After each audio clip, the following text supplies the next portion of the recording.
Welcome to the Learning Pines YouTube. We hope this video helps. In this video, I will explain how to make sauerkraut and sausage. First, let's start with sauerkraut. You'll need about 5 pounds of fresh cabbage, finely shredded. Add 2 to 3 tablespoons of non-iodized salt, which is crucial for the fermentation process. Massage the cabbage and salt together for about 10 minutes until a good amount of brine forms.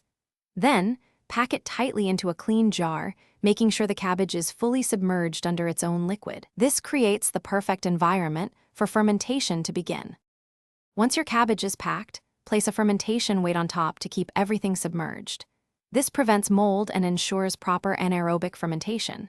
Store your jar in a cool, dark place, ideally between 60 and 70 degrees Fahrenheit, for 3 to 6 weeks.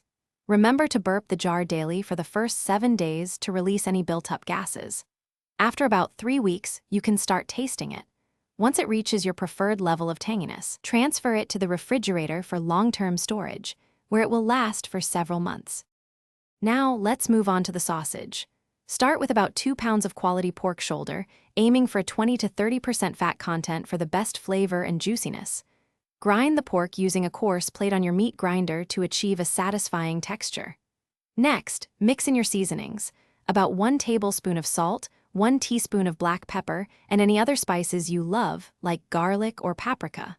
Finally, stuff the seasoned meat into natural or collagen casings, carefully forming individual links.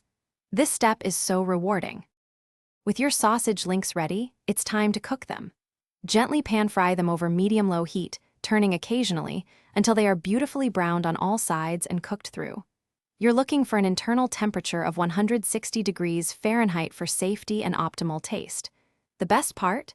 Serve these delicious, savory sausages right alongside your homemade, tangy sauerkraut.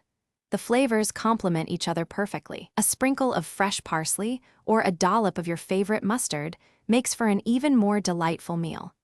Enjoy your culinary creation. Thanks for watching. Consider subscribing if we helped you.